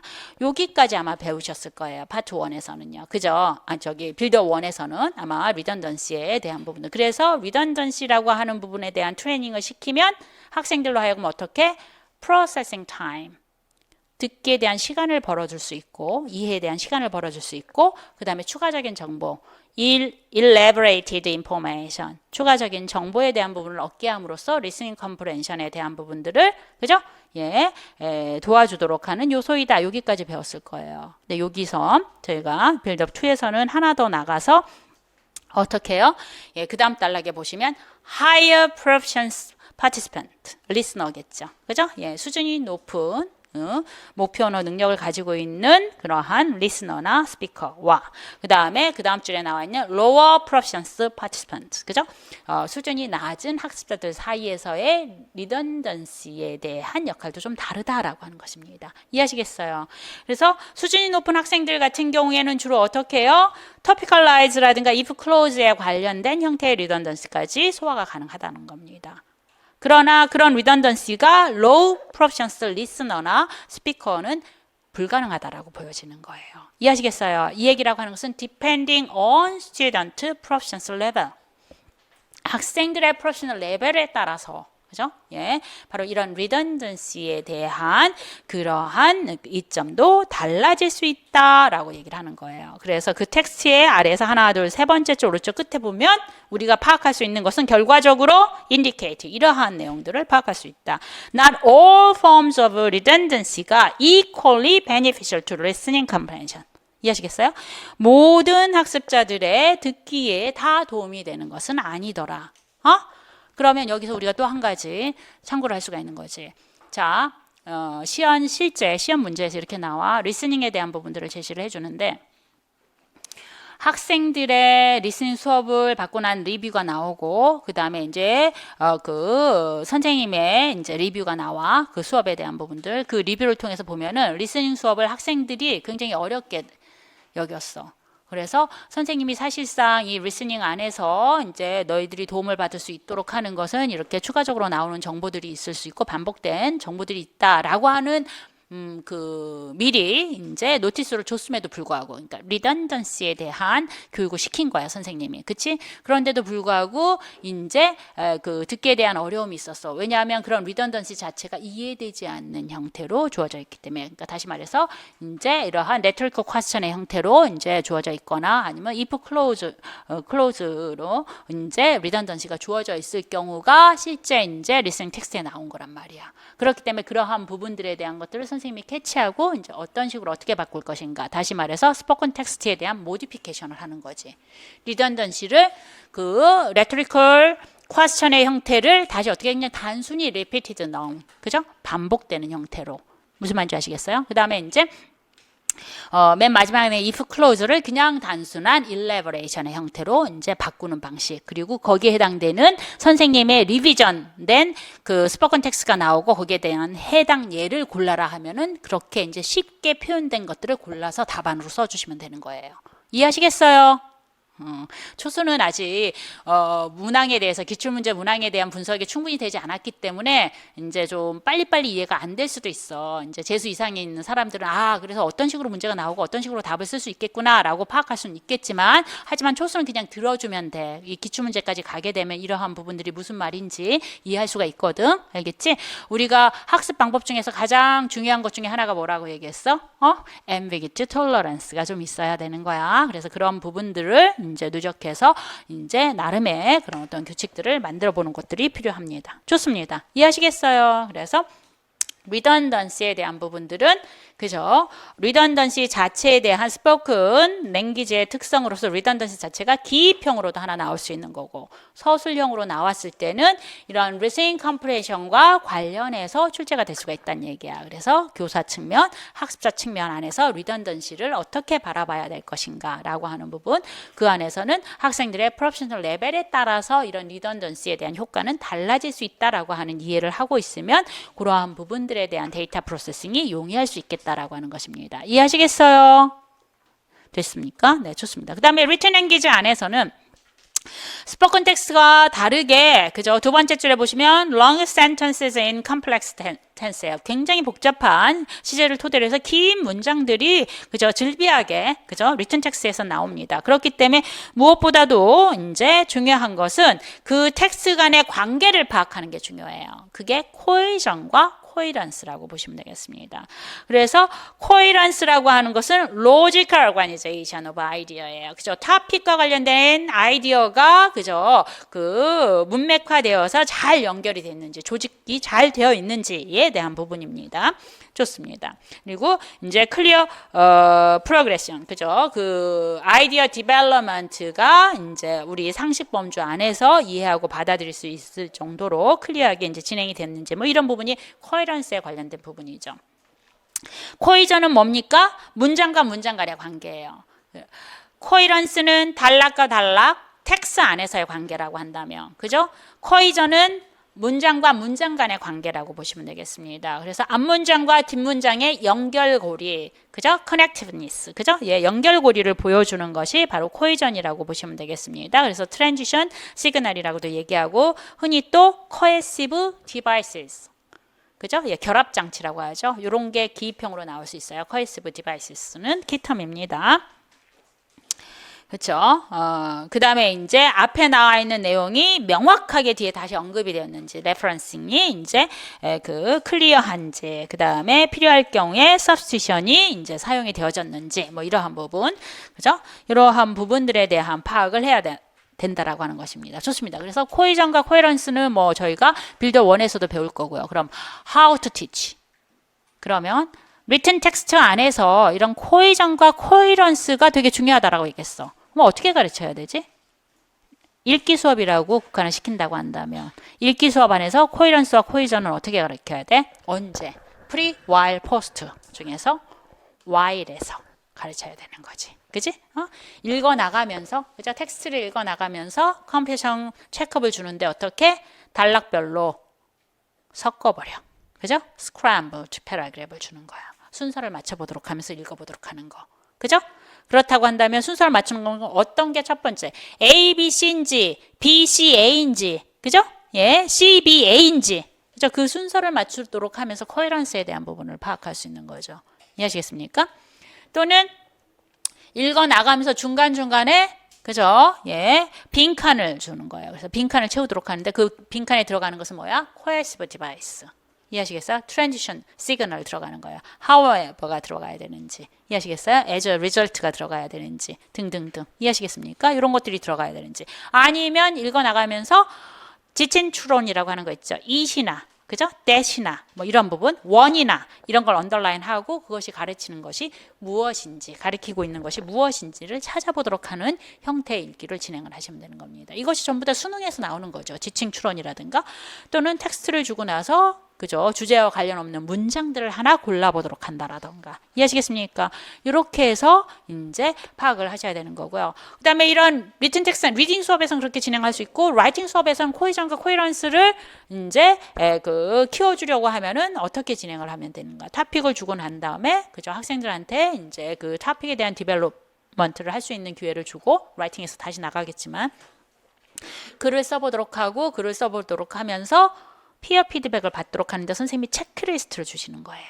그 체크리스트 안에서 코헤전에 대한 부분들의 체크, 코헤런스에 대한 부분에 대한 체크. 그래서 다시 한번 자신의 글을 리비전해서 보다 코헤런트 텍스트를 만들고 코헤시브 텍스트를 만들 수 있도록 하는 기회를 주도록 하면서 그 쓰기 수업에 대한 진행을 하시면 된다라는 겁니다. 이해하시겠어요? 그래서 계속 제가 반복해서 지금 첫 시간이어서 계속 이제 길게 이야기하고 있는데 지금 4월의 수업에 대한 방향성을 어떻게 how to teach라고 분명히 얘기했어. 이해하시겠어요? 그 개념은 기본적으로 여러분이 알고 있으셔야 되고요. 그래서 지금 말하고 있는 cohesion, coherence, redundancy 이런 게 막 다 나왔어. 근데 정확하게 개념을 모르겠으면 집에 가서 다시 한번 키텀 리스트 안에서 살펴보셔야 되는 거예요. 이해하시겠죠? 네, 좋습니다. 그리고 우리는 그것을 어떤 식으로 각각의 기능 지도 안에서 지도해야 될 것인가 이러한 부분들에 대한 부분을 파악을 해야 됩니다. 78쪽. 자, 78쪽부터서는 이제 빌드업 원에서 다루고 있던 내용들이기 때문에 조금 빠르게 진행합니다. 제가. 자, 그래서 두 번째 공통적인 특징은 첫 번째는 메인 디퍼런스를 살펴봤어요. 리스닝과 리딩에서. 이제 두 번째부터서는 리스닝과 리딩에 공통적으로 들어가는 그죠? 요소들에 대한 부분을 살펴봅니다. 일단은 이제 그 리스닝과 리딩 타입이라는 겁니다. 어디서 어떻게 어떤 목적으로 리스닝과 리딩이 진행되느냐에 따라서 두 가지 타입의 리스닝과 리딩이 나온다라고 얘기를 했습니다. 첫 번째가 뭡니까? extensive listening, reading이 있고요. 그 다음에 두 번째가 뭡니까? intensive listening, reading이 있습니다. 그죠? 그래서 extensive listening과 reading은 일단 교실 안에서 하는 거예요? 교실 밖에서 하는 거예요? 교실 밖에서 하는 겁니다. outside classroom이에요. 그렇기 때문에 교실 밖에서까지 누구나 다 수업이 아닌데도 불구하고 똑같은 텍스트를 읽을 필요가 없는 거예요. 이해하시겠어요? 그래서 어떻게 교실 밖에서의 듣기나 읽기는 자기가 좋아하는 것을 듣고 좋아하는 걸 읽도록 하면 되는 겁니다. 그렇기 때문에 그러한 텍스트 자체를 누가 선정하면 되는 겁니까? 학습자들이 선정하면 되는 겁니다. 그래서 extensive reading의 특징 중에 하나가 뭡니까? 그죠? choose the text by themselves. 학생들 스스로가 그죠? 직접 텍스트를 선정하도록 하는 겁니다. 이해하시겠습니까? 예, 좋습니다. 그래서 실제 자기가 좋아하는 글을 읽기 때문에 읽는 것 자체가 공부가 아니에요. 그냥 좋아서 읽는 거거든요. 그래서 리스닝과 리딩의 목적이 뭐야? For pleasure가 되는 겁니다. 좋아서, 기뻐서, 재미로. 이해하시겠습니까? 이렇게 진행되는 게 extensive listening, reading에 대한 부분이다라고 보시면 되겠습니다. 좋습니다. 좋습니다. 그래서 박스 안에를 보시면 송 선생님과 박 선생님이 이야기를 하고 있습니다. 송 선생님이 박 선생님한테 물어봅니다. 선생님 작년에 그죠 리딩 클럽 진행하셨죠? 예, 그랬더니 박 선생님이 그랬죠라고 얘기를 합니다. 어떻게 리딩 클럽을 진행하셨습니까? 그러니까 박 선생님이 진행한 리딩 클럽에 대한 특징들이 나옵니다. 일단 그죠? 예, 학생들한테 자신이 읽고 싶은 것을 선택하라고 얘기했습니다. 무엇을 읽고 싶은지 학생들한테 초이스를 준 거예요. 그리고 그 내용을 그죠? 전체적인 내용에 대한 이해에 초점을 맞췄고 학생들이 즐겁고 재밌게 읽기를 하도록 했습니다. 이 세 가지 특징을 봤을 때 박 선생님이 진행한 리딩 클럽의 리딩 타입은 무엇입니까? 라고 얘기하면 뭐예요? 이게 그죠? extensive reading이었어요. 과거에 한번 기출됐습니다. 이렇게. 됐습니까? 두 번째, intensive listening과 reading에 대한 부분입니다. intensive listening과 reading은 어디서?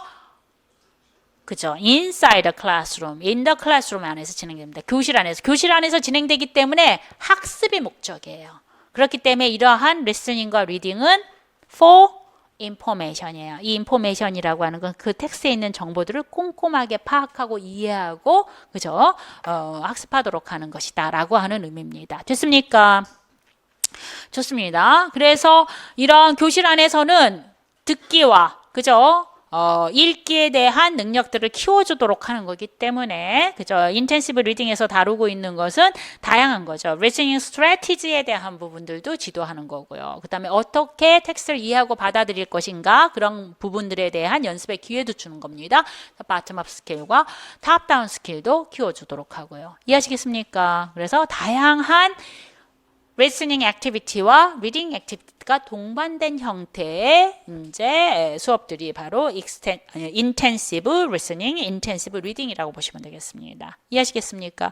학습의 목적이기 때문에 한 번만 들어서 한 번만 읽어서 안 돼. 여러 번의 듣기와 여러 번의 읽기가 또 intensive listening과 intensive reading에서 주어진다는 겁니다. 이해하시겠습니까? 우리가 리딩 스트래티지를 연습을 시켜야 돼. 리딩 스트래티지 대표적인 게 뭐지? 스키밍, 스캐닝, 인퍼런싱이야. 그치? 그럼 한 번 읽고 스키밍, 스캐닝, 인퍼런싱을 다 할 수 없잖아. 스키밍을 하기 위해서 한 번 읽히고 스캐닝을 하도록 하기 위해서 또 한 번 읽히고 인퍼런싱을 하도록 하기 위해서 마지막 한 번을 더 읽히는 거야. 이렇게 여러 번의 읽기와 듣기가 반복해서 나와서 그 실제 듣기 능력과 읽기 능력을 향상시키는 것에 초점에 맞춰서 교실 수업이 주어지는 걸 intensive listening, intensive reading이라고 하는 거예요. 이해하시겠습니까? 좋아.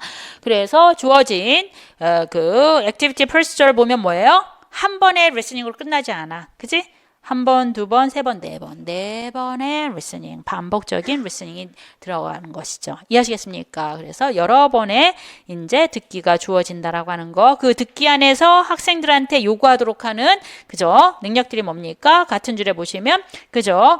5분간의 렉처를 듣고 그죠? 예, 메인 포인트를 받아 적는 거예요. 이해하시겠습니까? 그럼 뭐예요? 노트 테이킹 스트래티지를 이제 연습시켜 나가는 거죠. 계속해서 5분 들려주고 받아 적고 못 받아 적은 거 다시 또 들려주고 또 받아 적으라고 하고 이해하시겠어요?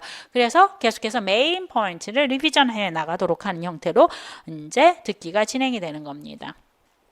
좋습니다. 이렇게 이제 진행되는 게 인텐시브 리스닝. 그래서 특정한 목적을 가지고 듣기나 읽기가 진행되는 것을 우리가 인텐시브 리스닝이라고 리딩이라고 한다더라 이렇게 파악하시면 되겠습니다. 됐습니까? 오른쪽 넘어올게요. 오른쪽 보면 이제 리딩 수업입니다. 리딩 수업 보면은 스텝을 보면 그죠? 예. 2, 3, 4, 5에 보시면 계속해서 여러 번의 읽기가 진행이 되는 겁니다. 그죠? 각각의 읽기 안에서 2번을 보시면 to read the text quickly 빠르게 텍스트를 읽고 나서 메인 아이디어를 찾도록 하는 겁니다. 뭐 하는 겁니까? 스키밍에 대한 연습의 기회를 주는 거죠. 그죠? Reading strategy. 그 다음에 이제 세 번째는 다시 한번 읽기에 대한 기회를 줍니다. 빨리 읽는 건 똑같은데 이번에는 specific information, 특정 정보를 찾도록 하는 겁니다. 이때 이제 preset question을 먼저 주겠죠. 어떤 정보를 찾을 것인지 질문을 먼저 주고 그 질문에 해당되는 답을 찾도록 할 것입니다. 그죠? 그래서 스캐닝에 대한 부분입니다. 그다음 네 번째 이제 읽기 안에서는 이제 자신의 속도를 토대로 해서 텍스트에 대한 부분들을 다시 한번 읽으면서 전체적으로 오버all 컴프레hension에 대한 부분들을 다시 한번 파악하도록 하는 것입니다. 이해하시겠습니까? 그렇게까지 하고 뭐 여기서 나와 있지 않지만 추가적으로 이제 크리티컬 컴프레hen션 레벨에 이제 그 이어나갈 수 있도록 하는 디스커션이나 이러한 통합 수업 모형이 주어질 수도 있는 것입니다. 이해하시겠습니까? 이렇게 해서 자 여기에서는 뭐 자세한 부분 설명하지 않겠어요.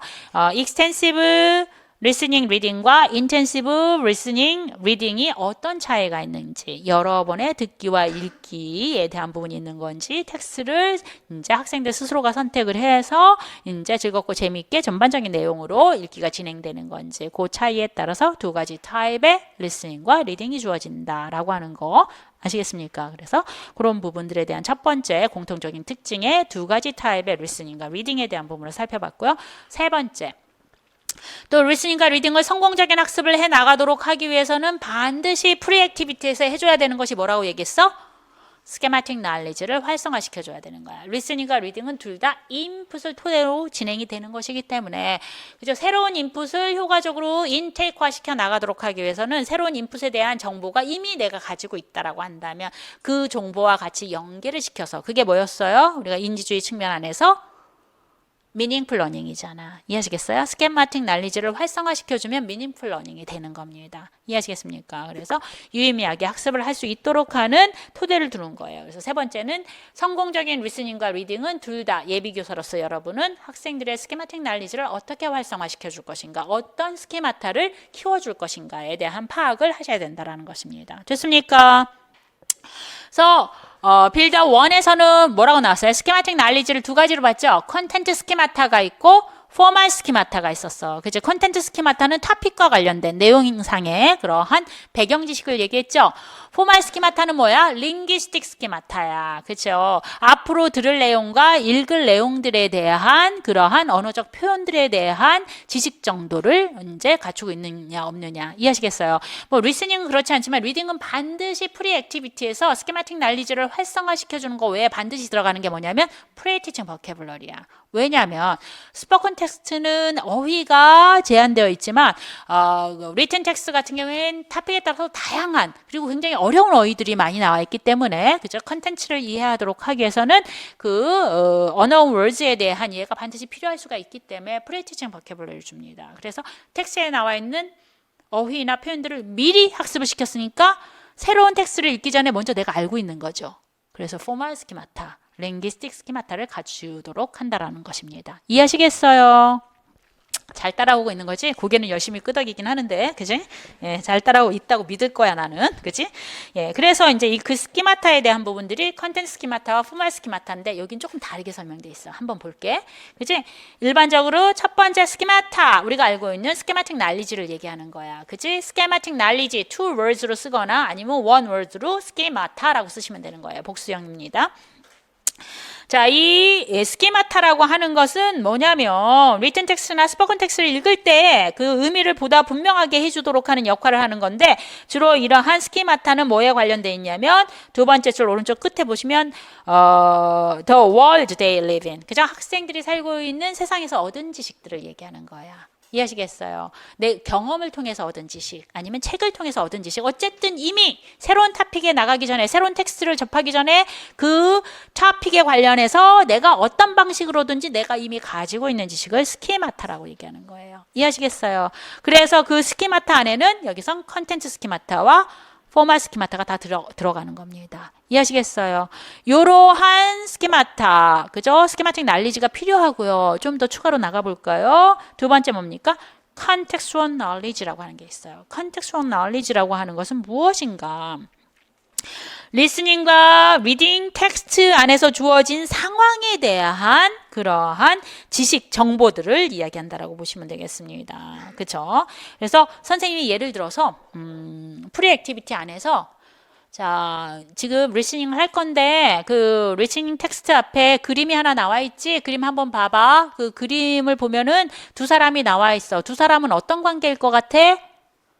앞으로 들을 내용들에 대한 시츄에이션, 컨텍스트에 대한 정보를 제공해 주는 거예요. 이해하시겠어요? 그게 contextual knowledge라고 보시면 되겠습니다. 이해하시겠습니까? 그래서 앞으로 들을 내용, 앞으로 읽을 내용들에 대한 부가적인 정보들, 그런 것을 contextual knowledge라고 이야기를 합니다. 됐습니까? 이거는 이미 학습자들이 새로운 토픽을 갖기 전에 갖게 되는 정보는 아니잖아요. 그래서 그 주어진 앞으로 들을 내용과 앞으로 읽을 내용들과 관련된 직접적인 정보, 그게 contextual knowledge라고 보시면 되는 겁니다. 이해하시겠어요? 그 다음에 이제 시스테믹 또는 시스테마틱, 뭐 같은 얘기인데 시스테믹 knowledge라고 하는 것은 이제 언어적인 지식을 이야기하는 거예요. 포멀 스키마타와 이제 관련된 부분이라고 볼 수 있는데 vocabulary와 그라마에 대한 정도의 프로피션시를 이야기한다라고 보시면 되겠습니다. 그래서 이제 크게 우리가 프리 액티비티 안에서 성공적인 듣기나 읽기를 하도록 하기 위해서는 다음과 같은 스키마타, 스키마틱 knowledge 또는 contextual knowledge 또는 이제 그 시스테믹 knowledge 뭐 이런 것을 갖추고 있어야지만 성공적인 듣기나 읽기가 진행이 될 것이다, 이렇게 이야기를 합니다. 그죠? 그래서 학생들한테 물어봤어. 이 세 가지의 그 선험 지식 중에서, 그죠? 이런 지식 중에서 가장 효과적인 듣기나 읽기를 했을 때 가장 도움이 되던 게 무엇이더냐라고 물어봤더니 학생들의 대답이 뭐라고 얘기했습니까? 이 스테이트먼트에 대한 답변을 보시면 1, 2, 3이 첫 번째가 일은 스키마타, 두 번째는 컨텍스추얼 날리지, 세 번째는 시스테믹 날리지예요. 그랬더니 1번이나 2번이 도움이 많이 된다더라라고 하는 거예요. 이해하시겠어요? 그래서 프리 액티비티 안에서 굳이 프리 액티비티를 꼽아야 된다고 한다면 랭귀지보다는 컨텐츠에 초점을 맞춰가지고 진행되는 활동들이 많이 좋아지는 겁니다. 그래서 퍼스널 퀘스천을 줘서 토픽에 대한 이해를 이제 본인이 가지고 있는 지식과 함께 활성화시켜 주도록 한다라던가. 이해하시겠습니까? 또는 주어진 리스닝과 리딩 안에서 나와 있는 일러스트레이션이라든가 이렇게 픽처, 포토 등이 있다라고 한다면 그걸 가지고 내용에 대한 부분을 다시 한번 프레딕션을 해보도록 한다라던가. 이해하시겠어요? 그런 활동이 주로 프리 액티비티 안에서 진행이 되는 것이죠. 좋습니다.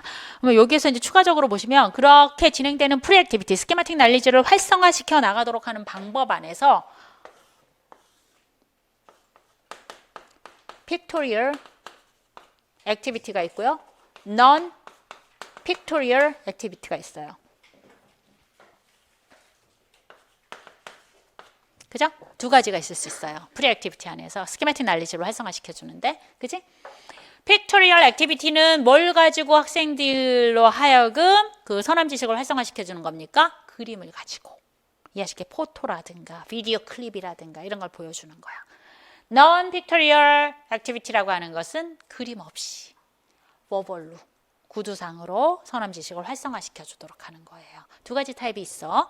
두 가지 타입이 있는데 이 두 가지 타입에서 어떤 걸 선택할 것이냐, 프리액티비티. 어떤 걸 선택할 것인가, 이 초이스는 뭐에 따라서 결정이 될까요? Depending on students' proficiency level. low level 애들은 언어보다는 그림이 빨라. 내용 이해가. high proficiency level에 있는 학생들은 어떻게 그림은 시시할 수 있어. 그러니까 디스커션이라든가 브리프 디스커션을 한다라든가 브레인스토밍을 시킨다라든가 이렇게 버벌로 진행할 수 있는 선언 지식을 활성화시켜 주도록 하는 거. 이해하시겠어요? 짝끼리 퍼스널 퀘스천을 가지고 답을 해보면서 그 토픽에 대한 디벨롭먼트를 해보도록 한다라든가. 이해하시겠습니까? 여기까지 이렇게 진행이 할 수 있는 거죠. 그러면 여기서도 시험을 하나 낼 수가 있는 거예요. 선생님이 이렇게 성공적인 듣기 수업을 하기 위해서 프리액티비티를 다음과 같이 이렇게 계획을 했어. 근데 학생들이 막 난리야. 너무 쉽다고. 너무 지루해가지고 집중할 수가 없었어. 학생들이 하이 인터미디어 레벨에 있는 학생인데도 불구하고 픽토리얼 액티비티를 가지고 진행을 했을 경우에 그 문제점을 찾고 그것을 어떻게 보완해야 될 것인가. non pictorial activity such as brainstorming이라든가 giving personal question을 줘가지고 답을 해보도록 한다라든가 이런 식으로 답안을 쓸 수가 있는 거예요. 이해하시겠죠? 그래서 항시 수업 시간에 생길 수 있는 문제점들에 대한 것들을 먼저 생각을 해보고 그것을 어떻게 해결할 수 있도록 할 것인가 라고 하는 것을 지금까지 공부했던 교육론을 토대로 해가지고 정리를 해보면 훨씬 실전 시험 안에서 데이터 프로세싱 굉장히 쉬울 겁니다. 그래서 데이터 프로세싱을 하는 데 있어서 답안을 쓰는데 여러분의 선배들도 그렇고 꼭 똑같이 얘기해요. 불안하니까 모든 정보를 다 갖다 쓴다라는 거야.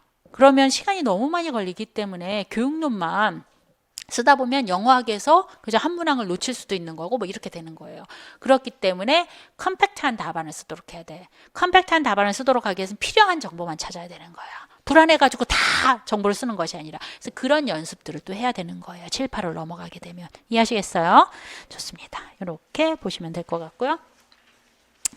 그래서 80쪽 한번 볼게요. 오센틱 데이터 한번 볼까요? 교실에서 진행하고 있는 스키마틱 날리지가 어떤 식으로 영향을 미치는지 컴프레hen션에 한번 보도록 하겠습니다. 자, 선생님이 이제 앞으로 학생들한테 이제 리스닝에 대해서 이제 들려줄 거야 라고 얘기하는데 이 리스닝을 그냥 쭉 한 번에 들려주지 않고 발화를 갖다가 AB로 해가지고 네 부분으로 잘라서 들려줄 거야. 잘라서 들려줄 테니까 어떻게 뭐에 대한 내용인지를 한번 연상해봐라 라고 얘기를 합니다. 이해하시겠습니까? 그래서 학생들에게 요구하는 것이 바로 두 번째 줄 오른쪽에 보시면 meaning construction map이라고 얘기해요. meaning construction map. 토픽이 무엇인지 데이터를 토대로 해서 계속 그 토픽을 찾아가도록 하는 활동들을 하게 되는 겁니다. 이해하시겠어요? 첫 번째 A, B의 이제 대화를 먼저 클릭하고 들려줍니다. 그때 이제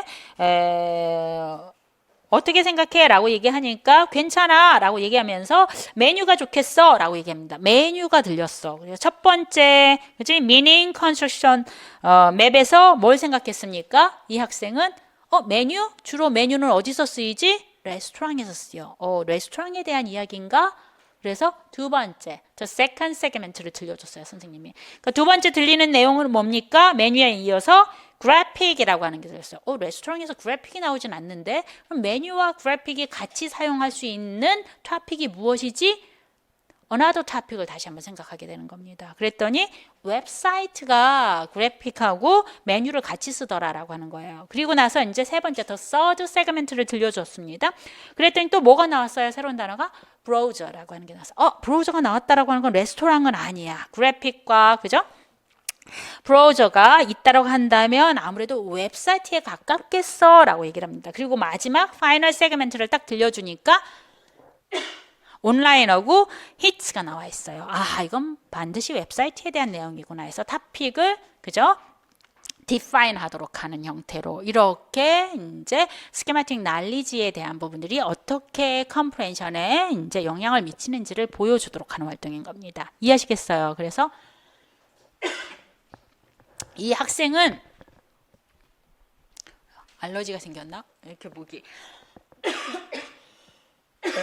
죄송합니다.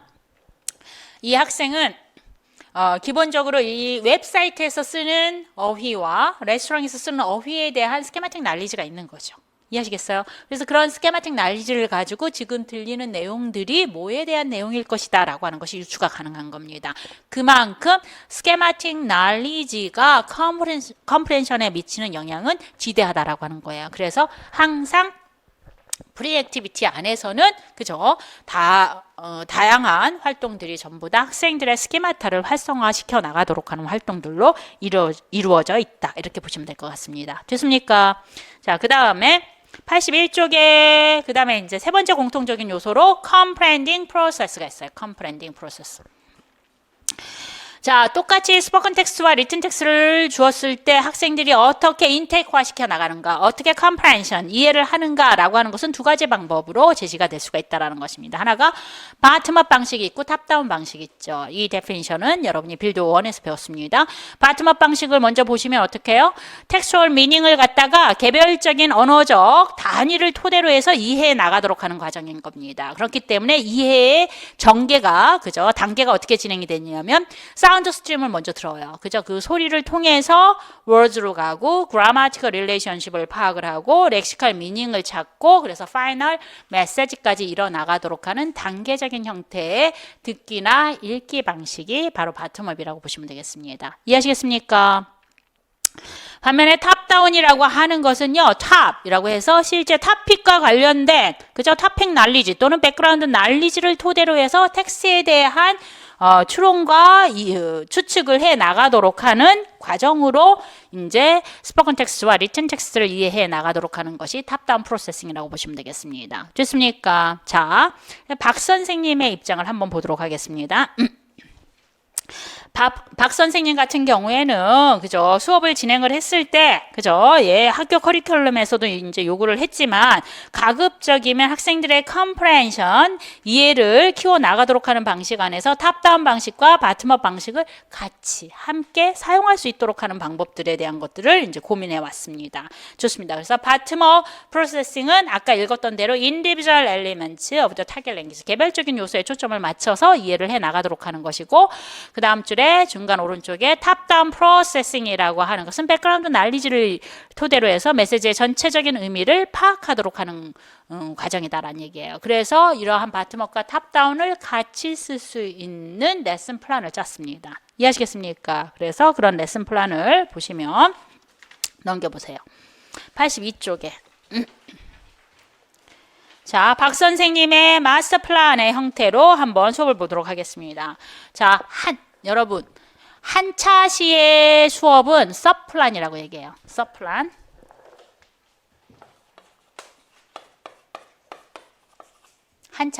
한차시가 뭐예요?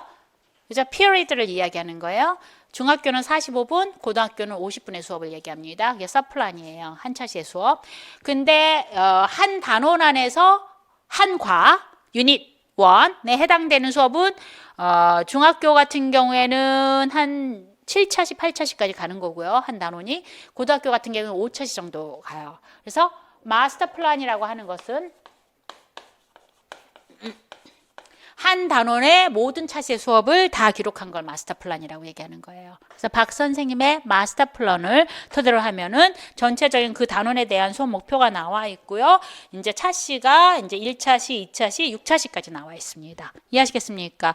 그래서 이 박 선생님의 의도대로 진행된 차시를 골라보도록 하는 거예요. 바텀업과 탑다운을 그죠? 같이 진행하는 차시를 골라주도록 하는 겁니다. 됐습니까? 그러면 각각의 차시에서 어떠한 프로세싱, 컴프레hen션 프로세싱을 요구하고 있는지를 살펴보시면 되겠죠. 첫 번째 리스닝 수업으로 이제 진행을 합니다.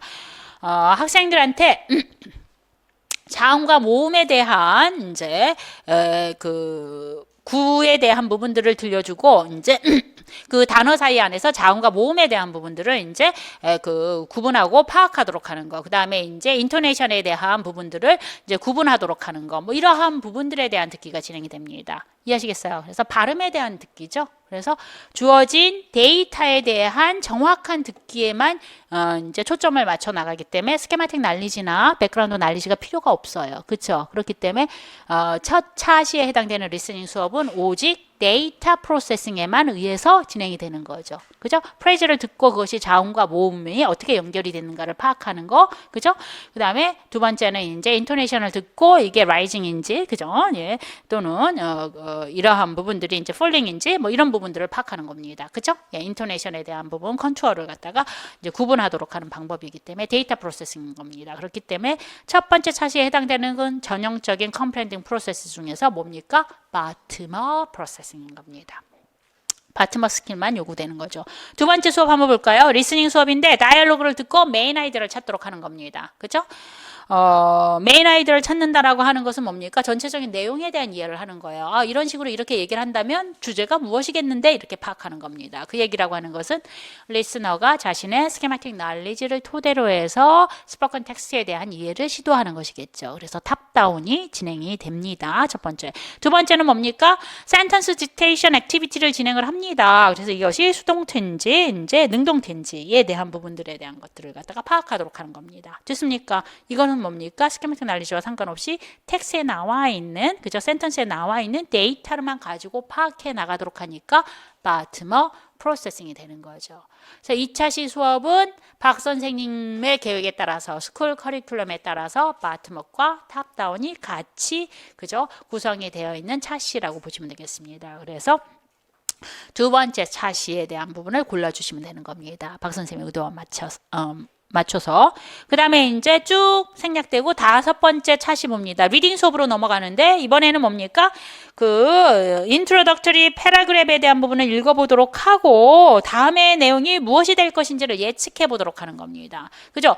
어떠한 도입 부분을 읽고 난 다음에 이야기가 어떻게 펼쳐질 것인가 라고 하는 것은 사실 이야기가 이렇게 시작이 됐으면 어떻게 진행이 되겠지라고 하는 자신의 그런 경험을 통해서 파악을 할 수가 있는 것입니다. 그렇기 때문에 탑다운 프로세싱이 되는 것이죠. 그 다음에 두 번째는 distinguish sentence containing subject verb agreement error. 그죠?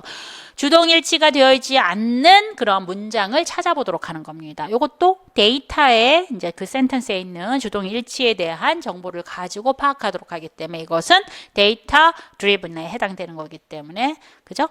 바트머 프로세싱에 해당되는 거죠. 그래서 5차시 수업도 역시 박 선생님의 의도가 반영이 된 차시 수업이라고 보시면 되겠습니다. 그렇죠? 그 다음에 이제 6차시 수업 한번 보도록 하겠습니다. 6차시 리딩 수업인데요.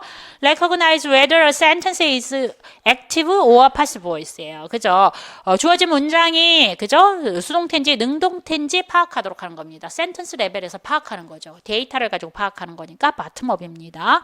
그 다음에 이제 동사에 그죠? 베이지 폼을 갖다가 그죠? 예, PP 형태로 그죠? 바꾸도록 하는 겁니다. 일이나 EN을 집어넣어서 이것도 역시 데이터를 토대로 해서 특정한 부분에 대한 변화를 주도록 하는 것이기 때문에 바텀업 프로세싱에 해당된다라고 보시면 되겠습니다. 이해하시겠어요? 이거는 이제 작년에 이제 나왔던 이제 기출 문제에 대한 부분이라고 보시면 되겠습니다. 이런 식으로 출제가 된다라는 거. 기본적으로 그래서 빌드업 1에서 이제 여러분이 갖게 된 기본 베이직 컨셉이나 키텀을 토대로 해서 실전 수업 안에서 그 키 컨셉이 어떻게 사용되었는지 실예라든가 이러한 수업에 대한 활동들을 골라보도록 하고 매칭을 해보도록 하고 그 정보를 찾아서 써보도록 하는 형태가 지금 현재 임용시험의 방향이라고 보시면 되겠습니다. 이해하시겠습니까? 네, 좋습니다. 좀 쉬었다가 할까요? 네, 한 5분 정도 쉬었다가 진행하도록 할게요.